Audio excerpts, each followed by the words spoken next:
दोस्तों तुम्हें पता है एंजाइटी का मतलब होता क्या है। दोस्तों एंजाइटी का मतलब घबराना नहीं होता, ना ही सिर्फ ज़्यादा सोचना होता है।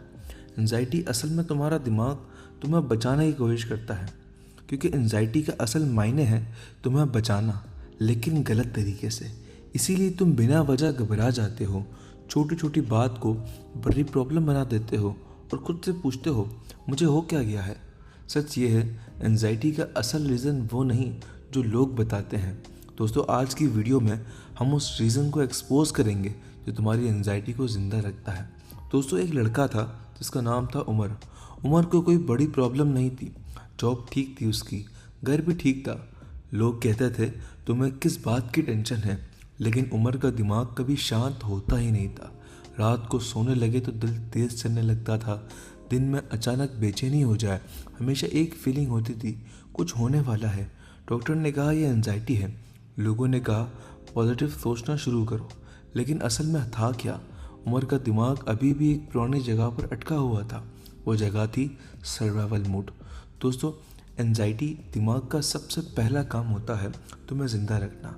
जब दिमाग को लगता है कि लाइफ अनप्रेडिक्टेबल है, डेंजर कभी भी आ सकता है, तुम कंट्रोल में नहीं हो, तो वो सर्वाइवल मोड एक्टिव कर देता है, और सर्वाइवल मोड का नाम है एंजाइटी। दोस्तों एंजाइटी अक्सर आज से नहीं आती, ये बचपन से आती है। जिन घरों में ज़्यादा टेंशन थी, आर्ग्यूमेंट्स थे, इमोशनल सपोर्ट कम था या फाइनेंशियल स्ट्रेस बहुत था, वहाँ दिमाग सीख लेता था रिलैक्स करना सेफ बिल्कुल भी नहीं है, और बड़े होने के बाद यही चीज़ दिमाग की हैबिट बन जाती थी।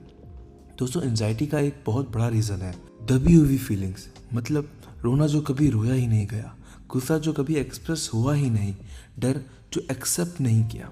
ये सब इमोशन कहीं नहीं जाते, वो तुम्हारे अंदर रहते हैं। दोस्तों जब ये इमोशंस, जब ये गुस्सा, जब ये रोना, जब ये डर वापस आता है, तो वो एंजाइटी बनकर वापस आता है। इसीलिए एंजाइटी बिना वजह लगती है, लेकिन असल में वजह बहुत पुरानी होती है। दोस्तों लोग कंट्रोल के पीछे भागते हैं, हर चीज़ प्लान करते हैं, हर सिचुएशन प्रिडिक्ट करते हैं, हर आउटकम से पहले सोचते हैं, क्योंकि उनका दिमाग कहता है अगर कंट्रोल चला गया तो खतरा हो जाएगा। इसीलिए लोग कुछ काम करने से पहले उस चीज़ की प्लान बनाते हैं, उस चीज़ को बार बार रिपीट करते हैं, अपने पास लिखते हैं कि कुछ गलत ना हो। लेकिन ज़िंदगी कंट्रोल में नहीं होती, और जब कंट्रोल टूटता है तो एंजाइटी बढ़ जाती है। दोस्तों ओवर थिंकिंग का प्रॉब्लम समझते हैं। असल में दिमाग का ये डिफेंस होता है। दिमाग कहता है अगर मैं सब सोच लूँगा तो सरप्राइज़ नहीं मिलेगा मुझे। मैं अगर कुछ चीज़ करने जा रहा हूँ और अगर मैं उस चीज़ का हर एक खतरनाक से खतरनाक सिनेरियो सोच लूँगा तो मुझे कम से कम सेफ्टी फील होगी। ये तुम्हारा मैकेनिज़्म नहीं होता, ये तुम्हारे दिमाग का डिफेंस सिस्टम होता है, लेकिन ये फेक सेफ्टी होती है। इसीलिए एंजाइटी कम नहीं होती, बल्कि उल्टा बहुत बढ़ जाती है।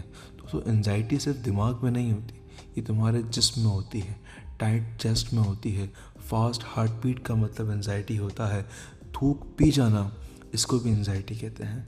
बॉडी लैंग्वेज पहले रिएक्ट कर देती है। दोस्तों अक्सर तुमने नोटिस किया होगा, जब भी तुम किसी चीज़ के बारे में बहुत सोचने लग जाते हो, तुम्हें किसी चीज़ की एंजाइटी होती, तुम्हारी बॉडी तुम्हारे हाथों में नहीं होती, ना तुम उस चीज़ को कंट्रोल कर पाते हो, तुम बिना सोचे समझे कुछ ऐसा कर रहे होते हो जिसका तुम्हें इल्म ही नहीं होता। इसीलिए कभी कभी एंजाइटी बिना वजह स्टार्ट हो जाती है। तो सबसे बड़ी गलतफहमी ये है कि एंजाइटी वीक लोगों को होती है, ऐसा बिल्कुल भी नहीं है। दोस्तों एंजाइटी उन लोगों को भी होती है जिनका दिमाग बहुत ज़्यादा अलर्ट रहना सीख गया होता है। मतलब अगर तुम कमज़ोर हो तो खुद को इस वजह से मत टालो कि ये एंजाइटी मुझे इस वजह से है। दोस्तों तुम कमज़ोर नहीं हो, तुम बस ओवर ट्रेन हो गए हो। दोस्तों एंजाइटी ख़त्म करने का नहीं होता, एंजाइटी को रिटेन करना होता है, एंजाइटी को हील करना होता है, दिमाग को दोबारा सेफ्टी फील करवानी होती है, बॉडी को रिलैक्स सिग्नल देने होते हैं, इमोशन को प्रोसेस करना होता है, कंट्रोल छोड़ना सीखना होता है। कि जब दिमाग को लगता है अब खतरा नहीं है तो धीरे धीरे एंजाइटी कम हो जाती है। दोस्तों अगर तुम एंजाइटी से गुजरते हो तो खुद को बुरा मत समझना, तुम्हारा दिमाग तुम्हें सिर्फ प्रोटेक्ट कर रहा है और बस पुराने तरीके से कर रहा है। वो तरीके आज के दौर में बिल्कुल नहीं मिलते, लेकिन उसका दिमाग का मैकेनिज़्म सिर्फ तुम्हें प्रोटेक्ट करने का ही है। और जब तुम उस दिमाग को नया तरीका सिखाते हो तो एंजाइटी तुम्हारा दुश्मन नहीं रहती, वो एक सिग्नल बन जाती है, और हर सिग्नल समझा जा सकता है। दोस्तों अपने आप पर वर्किंग करो, अपनी उन चीज़ों पर वर्किंग करो जिनसे तुम्हें एंजाइटी आती है। उस चीज़ को सोचो, कौन सा वो ड्रामा था, कौन थी वो चीज़ जिससे तुम घबराते थे, उस चीज़ पर वर्किंग करो, तुम्हारी एंजाइटी बिल्कुल ख़त्म हो जाएगी। दोस्तों मिलते हैं अगली वीडियो में, तब तक के लिए इस वीडियो को लाइक कीजिएगा, सब्सक्राइब कीजिएगा, ख्याल रखिएगा।